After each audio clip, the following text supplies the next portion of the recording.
สวัสดีทุกท่านเดี๋ยวก็ให้เพื่อนเอาไม้ไผ่ตรงนี้ออกนะทุกท่าน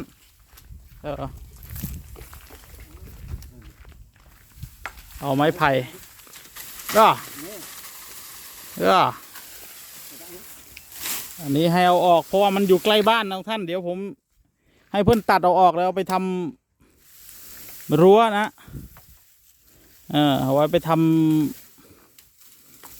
รั้วอยู่บ้านเดี๋ยวก็ค่อยทยอยตัดออกทีละนิดไม่ให้มันเยอะกว่านี้นะทุกท่านเพราะมันอยู่ใกล้บ้านเวลาลมมาเดี๋ยวมันกระแทกโดนไม้ฟ้าอะไรก็เดี๋ยวไม้ฟ้าแตกเนาะเดี๋ยวให้เพื่อนตัดนะตัดเคลียร์ออกนะทุกท่าน FC แนะนำหลายท่านอยู่ให้ตัดต้นอันนี้ออกแต่เราไม่ได้ตัดออกหมดนะเราตัดออกอันที่มันอยู่ใกล้บ้านพอ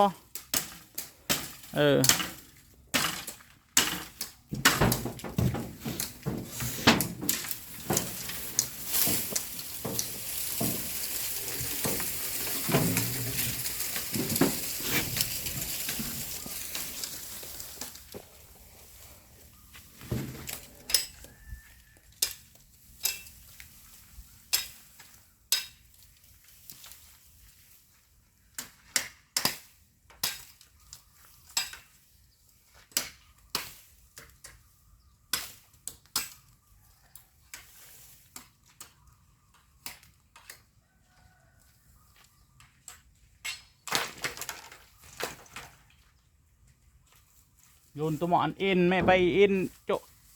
กินหลังคาอีกตัวกี้นะ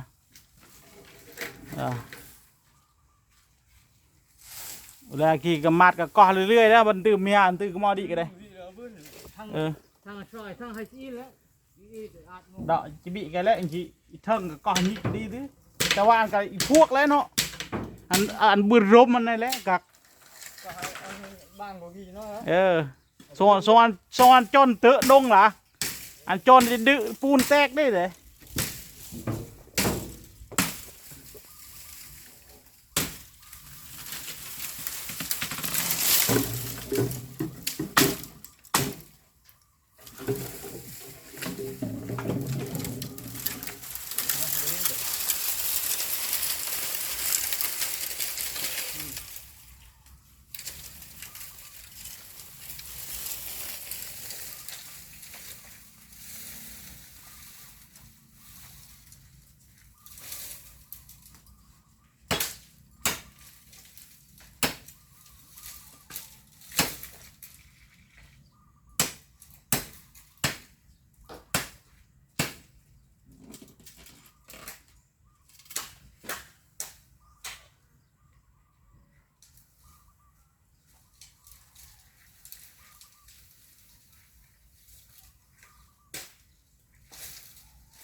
ลวงไฟฟ้าละเลย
น่าจะโอเคอย่างมั้ง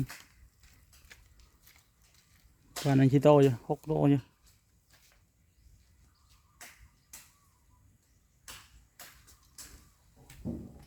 กี่ตัวก็อีอันเอ็นอะไรกี่ก็อีตัวก็อีลำก็อีบ้าจะตัวตัวก็อีตัวกี่แหละ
นึกไปก็เป็นส่วน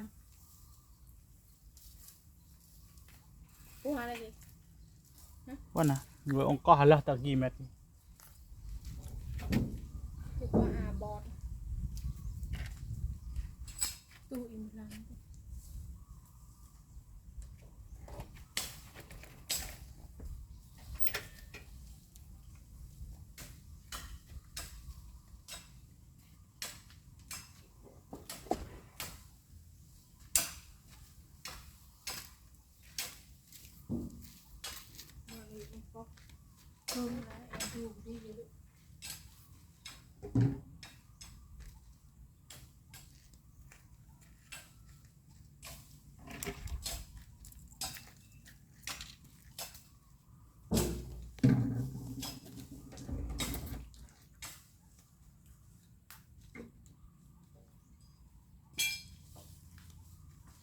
ดีเลยตะกี้ก็เครื่องมาเลย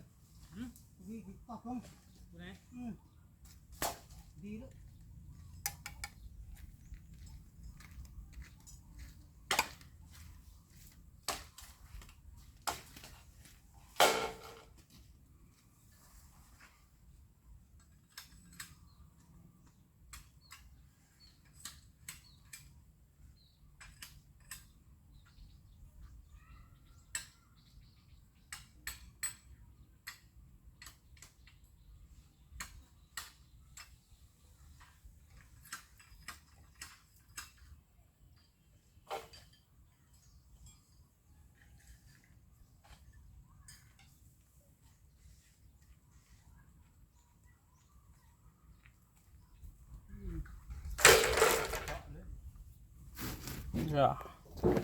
ไปวันนี้เล่นปูนไปโคโลเคลีหน่อยเดี๋ยวไปเล่นปูนต่อวันนี้ไปโคลนปูนให้มันเข้ากันดูงานปูน